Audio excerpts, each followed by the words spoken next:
Don't forget, on the 18th of June, we'll be marking the 80th birthday of Paul McCartney with a special Word in Your Park in Holland Park. Some guests announced, more being announced all the time. Get your tickets below.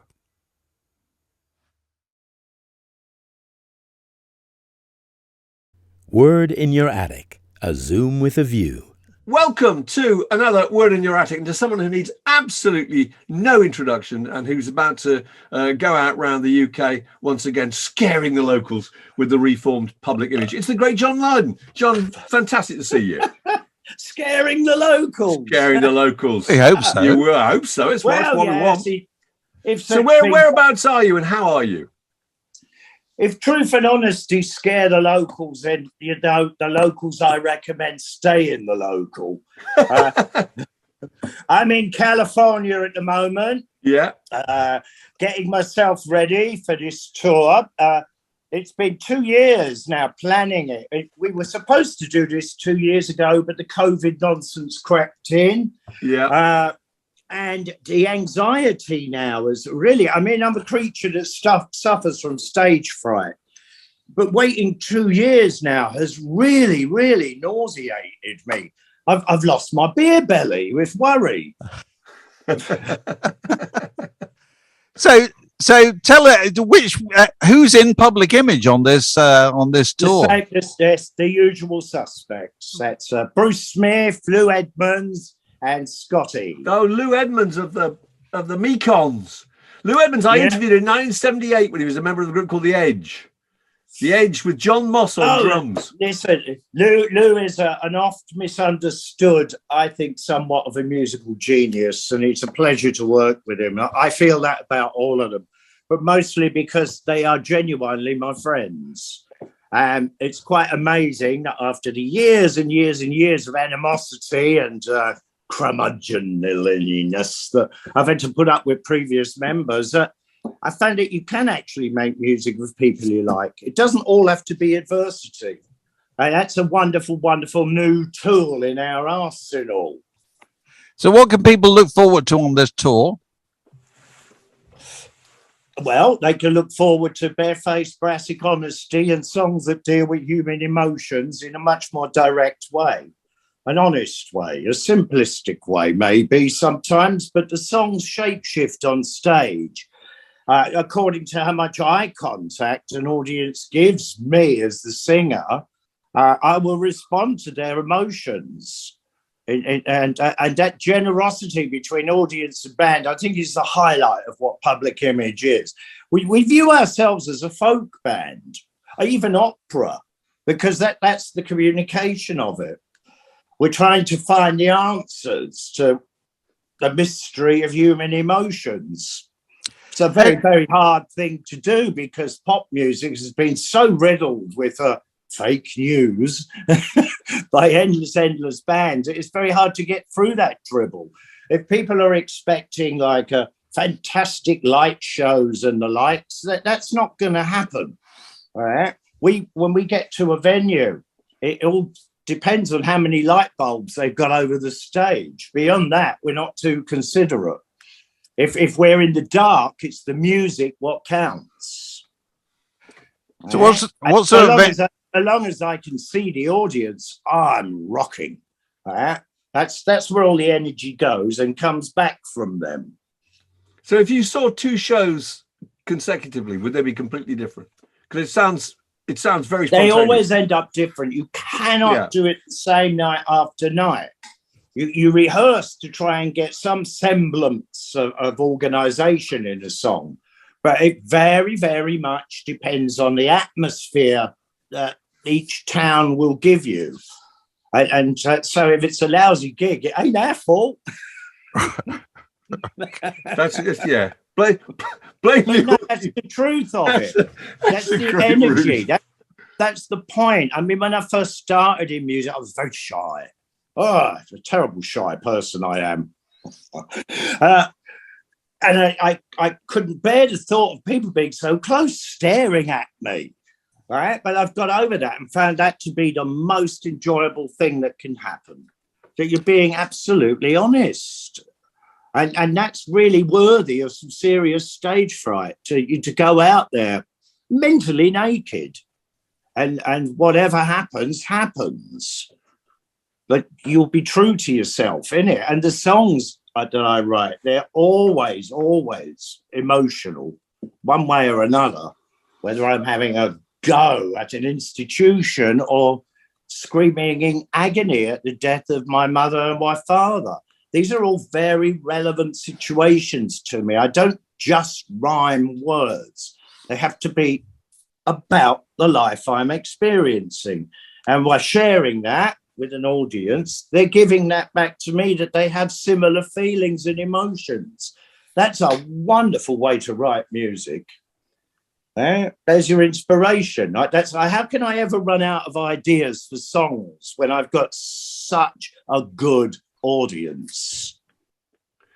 Well, it sounds like you must have missed this very greatly in the 2 years where you couldn't go out and play, if it's such an important part of, you were saying it's the greatest feeling in the world. It is. But then again, I found out other great feelings too, as taking care of my missus who's suffering from Alzheimer's.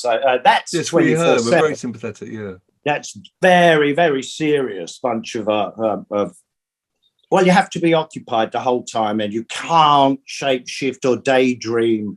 You have to just be concentrated. That was quite punishing to learn, that the new regime was no regime at all, because it's all so unpredictable. The tension of that, and getting over, I think, the first 3-4 months of that really has been such a learning process. Now that I don't really need more than 4 hours sleep a night. And when I do sleep, it's with one eye open, because she needs attention. Yeah. Right?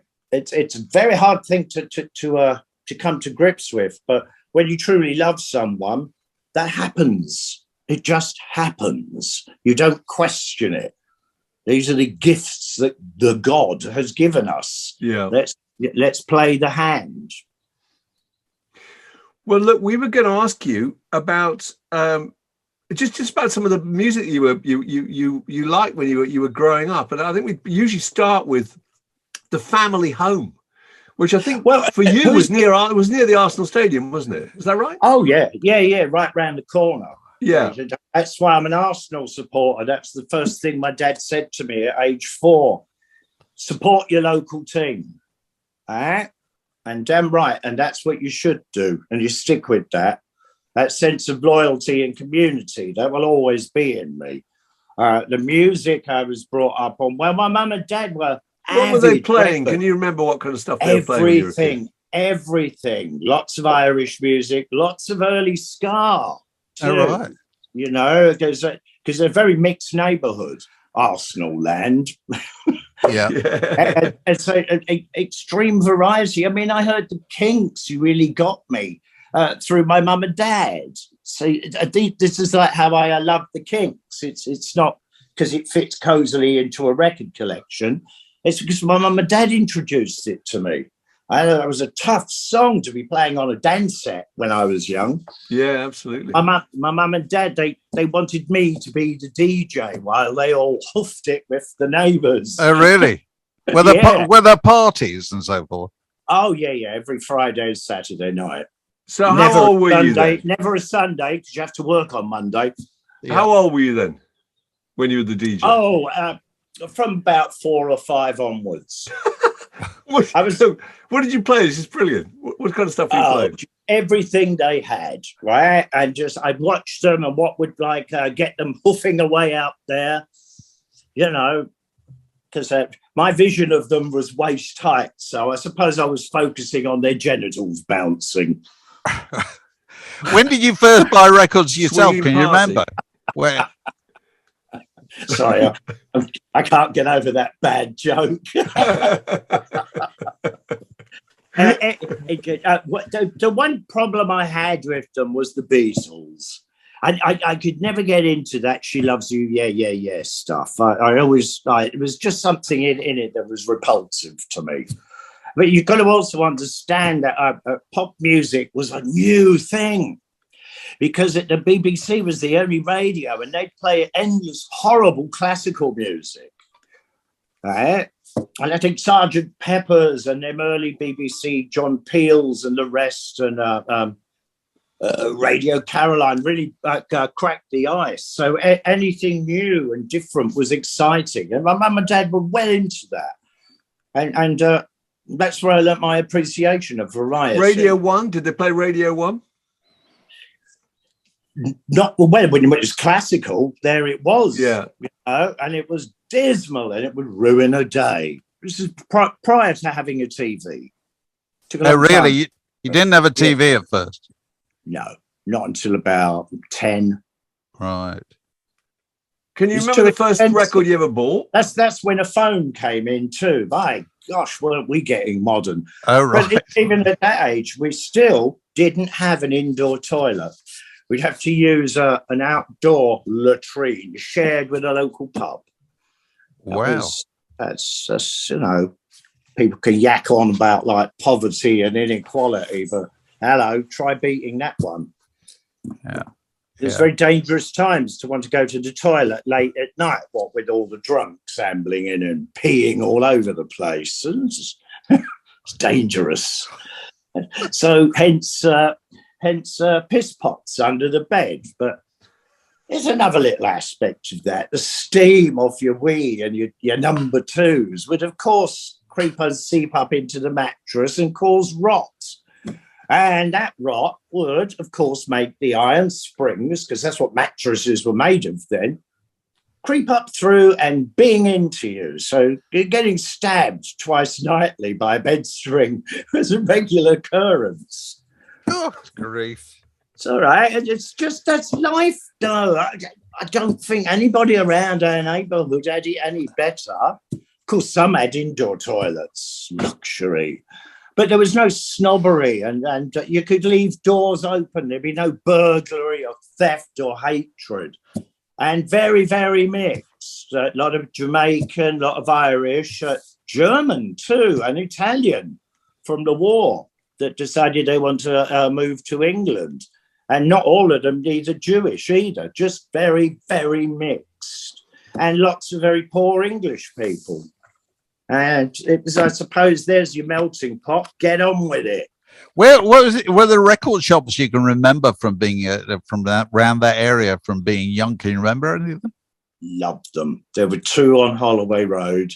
Later, when we moved to Finsbury Park, which is not too far away around the corner, there was a fantastic record store.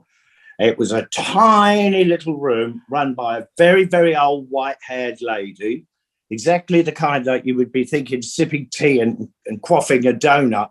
But she would play pure, solid roots rock reggae. You remember what it was called? Was this across the road from Finsbury Park Station? Yes, just by the bridge. I remember that. I remember that place. That really was a hole in the wall, that place, wasn't it? It really was. But the music she would stock was fantastic.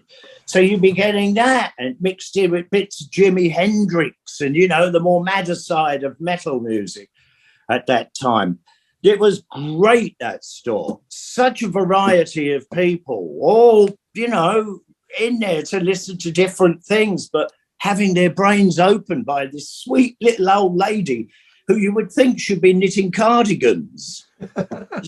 Terrific. What an eye-opener. What an eyesight. And what a great start to life. Have faith in your fellow human beings and don't judge by image. Can you remember the first record you bought? Gosh, yeah, it was because I loved the colour of the sleeve. It was Ruby, Don't Take Your Love. Oh, yeah. Oh, wow. Fantastic record. I thought my mum and dad would like it.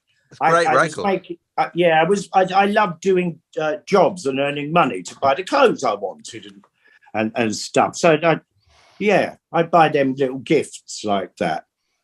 Later on, of course, as I earned more, they started demanding percentages.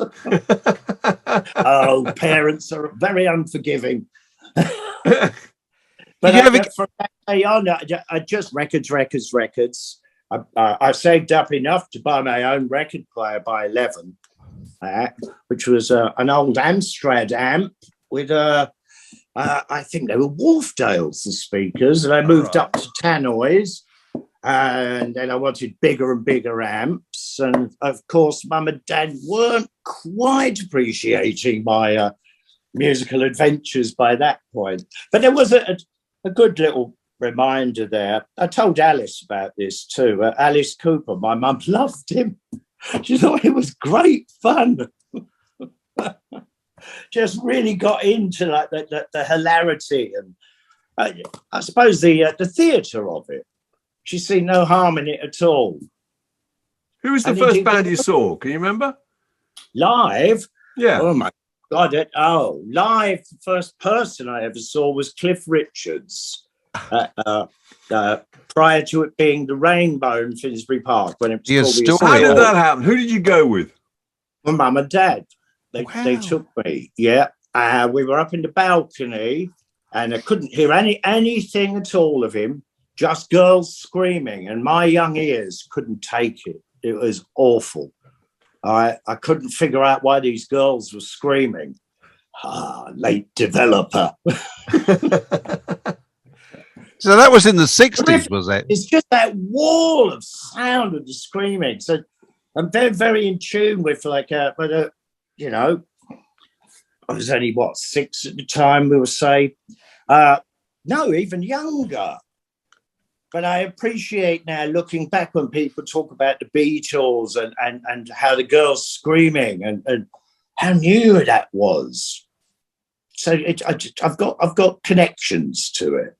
It's a very interesting for me. And my record collection really comes from the start of modern music, right? When the radio switched from classical to pop, and because they deliberately ignored rock and roll, didn't they? So, you know, my rock and roll stuff was really got through Mum and Dad. Right. By, you know, Little Richard and, you know, the sad end of Elvis. They loved all the crybaby ones. But Heartbreak Hotel. Oh, my God, that's pure genius. Did you get into what might be called progressive rock and so forth? Oh, yeah. What sort of thing? You were a big Peter Hamill admirer, weren't you? Van de Graaff Generator. Yeah, well, until they put a book out and said that they influenced the Sex Pistols. Too bad getting that wrong. Yeah. No, I tell you that the prog bands at the time were Atomic Rooster. All right. I really liked them. Vincent Crane. I saw them several times. Brilliant. Yeah. Those keyboard solos. The Edgar Broughton band. Oh, well, they were local boys. Well, they were Barnet. Oh, they were a bit hooligan. They were definitely not for the hippies. I remember the album cover that really drew my attention to them, and it was just racks of meat. The meat, yes. Oh, yeah, the hanging, the carcasses of beef. Oh, fantastic. The Peace Brigade absolutely wanted to kill them. Yeah, it did. And they were really good live. Plenty of diversity in them. And I suppose all this is before lead guitar solo time, right. which is when I switched off, because I just couldn't bear that what I call cock rock. It was nonsense. Yeah. And kind of eased into glam. Loved glam. Right. Loved the sweet. What glam is? Pardon? I just wondered what kind of glam you're talking about. You know, just Boland? Sweet. Well, from the faces, they were quite good. You know, they were great fun live because they were complete chaos, right? Kicking footballs into the crowd. Yeah, we're just out of tune, careless, really good fun. You know, and in many ways reflecting the fun of the audience. Because, I mean, we were just as inebriated. Remember, I've got Irish blood in me. We start young. The Sweet loved T-Rex. Those productions were incredible. You know, bang it. Oh, get it on. Oh, God, Electric Warrior, that album, I think, is an absolute stunner. But then I love Slider, too, when people were being snobby and said that he was going into just teeny bop. It's like, listen to what he's saying there. So you're very there was never an audience more betrayed than the Tyrannosaurus Rex audience when he turned into T-Rex. They were mortified. Oh, I'm ever so sorry. I know. But when they got rid of the rug. Well, when I moved out of home, oddly enough, Steve Took was squatting in the house opposite where me and Sid were squatting in Hampstead. Really? So, it was lovely to hear him bitch while playing his bongos about not being good enough anymore. Of course, he was the first. He was the first one, wasn't he? Then he was Mickey Finn, wasn't it? Yeah, that's it. God, I get the names. Loved it. I mean, you're trying to get all this out of my brain, and of course, the way I think, I'm a little bit confused because I'm hyper excited now. I love music. I fucking love it. I've got hell of a lot more records than that other fella's got behind him. Yeah. Do you know, I had to have the ceiling in my house steel barred, RSJs they call it, because of the weight of the records. But I love records. I'm tactile in that way. I like the feel of them. I like putting them on. I don't like fingerprints on them. I like maintaining and caring for them in the same way I do with books, by the way. Do you keep them in alphabetical order? No, nobody can. How do you keep them? Go on. Recently played, all the way down to not so recent. Okay. So if you suddenly thought, I want to hear Atomic Rooster, surely it would take you ages to find it. No. I'd know where that would be. It'd be recently played. Or unrecently. Right, okay. There's very few records I ever deleted from my collection. Yeah. I just love them. And I can find the good in everything, hence the Alvin Stardust albums. So what's your current favourite? Oh, I don't have one at the moment. I'm trying to write new material, and you just don't go there. You don't. You find that's best not to. Yeah, just dig into your own experiences, because you can be subliminally misled. And I don't want that. No, I don't like much modern stuff anyway. It's very, very fake news. So there must be some acts that really did have an impact on your songwriting, though, or some lyricists. Oh, Roy Orbison, Horace Andy. What's that other bloke? A boxer. Again, that lovely, sweet voice that I can't sound anything like. So even if I tried to write a song in that vein, it won't sound like it, folks. Then I could get away with murder. Chris Isaacs, that's it. All right. I was never going to guess that. Horace Andy and Chris Isaac. Wow. Yeah. I like that pitch they have, that tone. It's something that I can't find inside myself. But then again, why should I? I shouldn't be imitating somebody else's life. But it's good to listen to that stuff every now and again. Yeah, as much as anything fucking like much more distracting. Again, one of my favourite records of all time is the Portsmouth Sinfonia by Eno. Oh, right. Oh, yeah. Hideously. With Mike Ratledge of the Soft Machine playing clarinet. It's just almost there. And that knife edge of near collapse is so tantalising and refreshing. And in that vein, I put Captain Beefheart, Trout Mask Replica. Absolute stunner of an album. There's quite a few things like that. Oh, Neil Young's Zoom Up. Oh, it's lovely guitar parts, but they're almost about to fall apart. And I love that tension. I was only listening to Trout Mask Replica this afternoon. How weird. Yeah, The track The Blimp. Yeah. With Jeff Cotton, Antennae Jemmy sings. Yeah. Oh, God, the mothership. Hey, you down there in the gutter. I'll pass you a bottle of wine. Yeah, the vocal is phoned in, isn't it, on a phone from Frank Zappa's house or something. It's extraordinary. It's hilarious. I know. It's so deeply rewarding because it lets your mind flow. Like you just said, you can imagine the characters this is revolving around. It's very much like, I suppose, a Pinter play for that. Yeah. You always said you loved the Kate Bush album, The Kick Inside. Oh, I love her. Why do you like that so much? It's fantastic. Because she's absolutely original.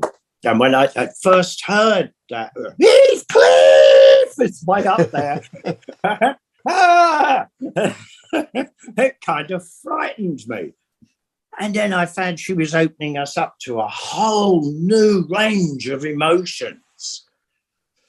And I just fell in love with that. Absolutely. Missed her live. Never ever seen her live. Yeah. Do you ever meet her? Oh, yeah. I had a really interesting meeting with her once. Went out to her house in the middle of God knows where.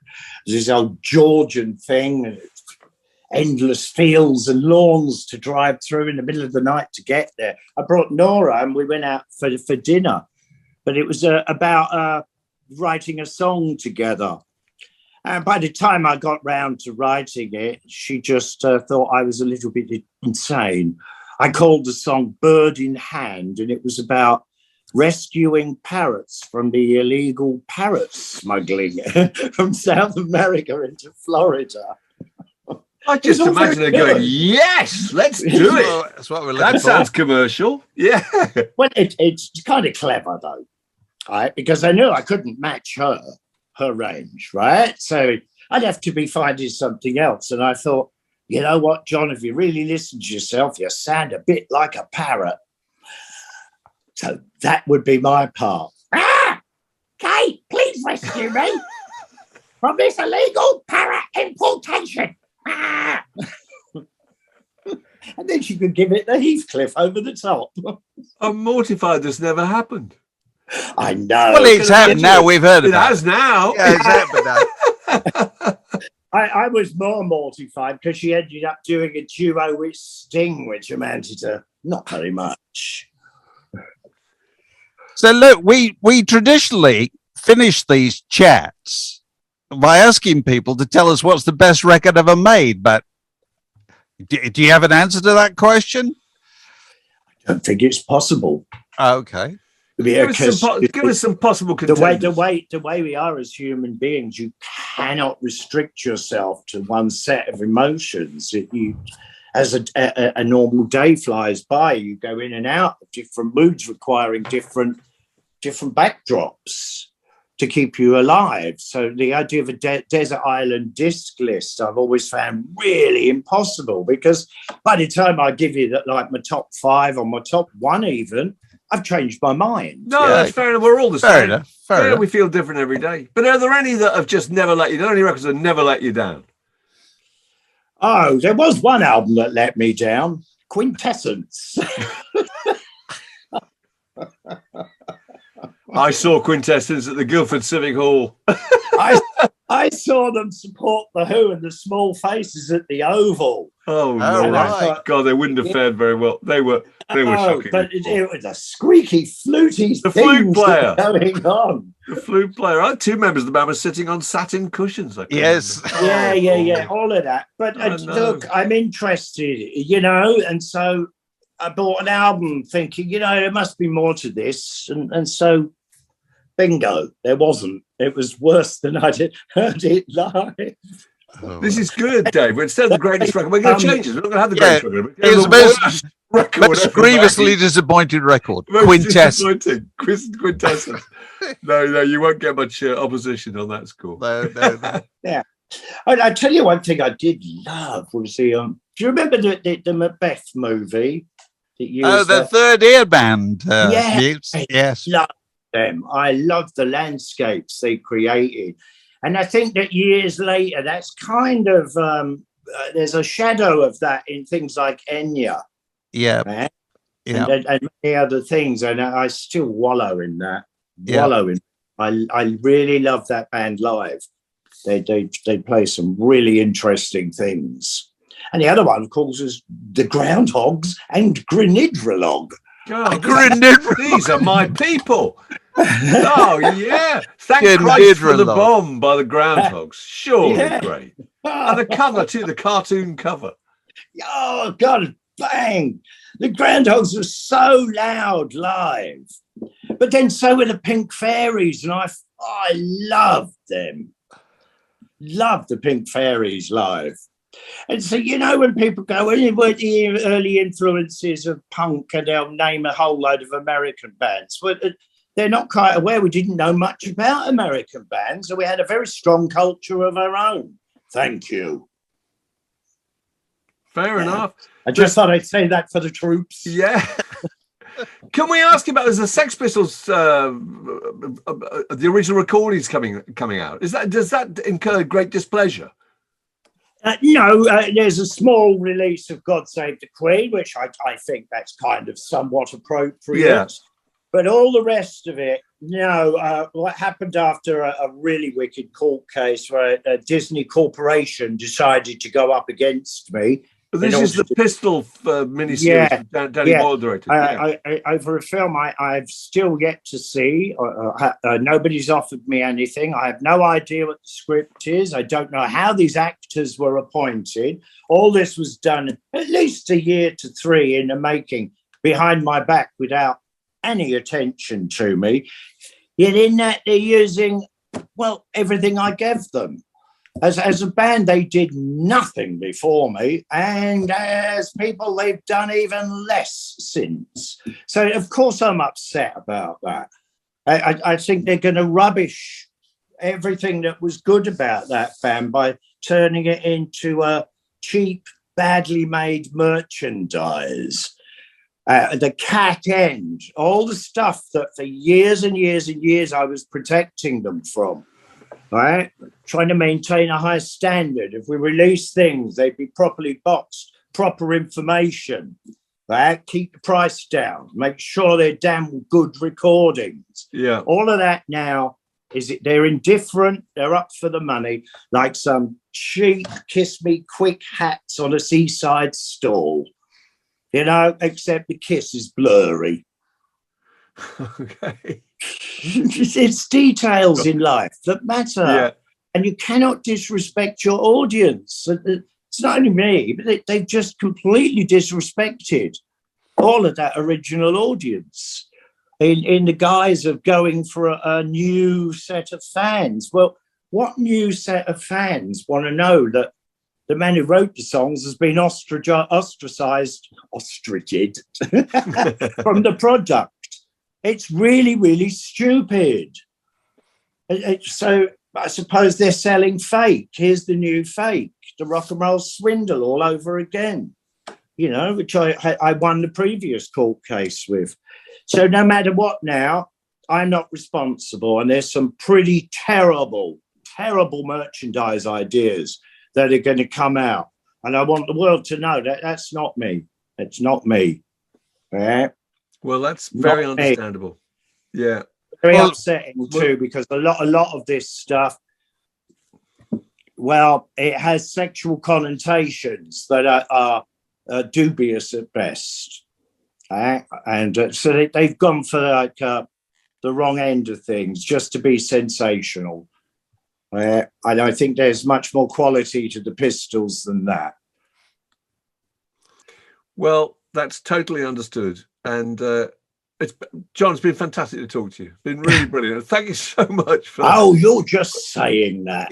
No, not remotely. It was really entertaining and fantastic. I'll tell you again, well, just before you go, one of my all-time favourites is the Bee Gees box set.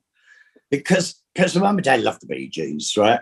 But I always wanted that collection of singles in the mid to late 60s that they put out that were just incredible. The mining disaster. That's a fantastic Everything around there Brilliant record. was stunning. All right. So there you go. Ha ha. Not so bad after all, huh? BG6, quintessence nil. Yes. I think. Word in Your Attic, a Zoom with a View.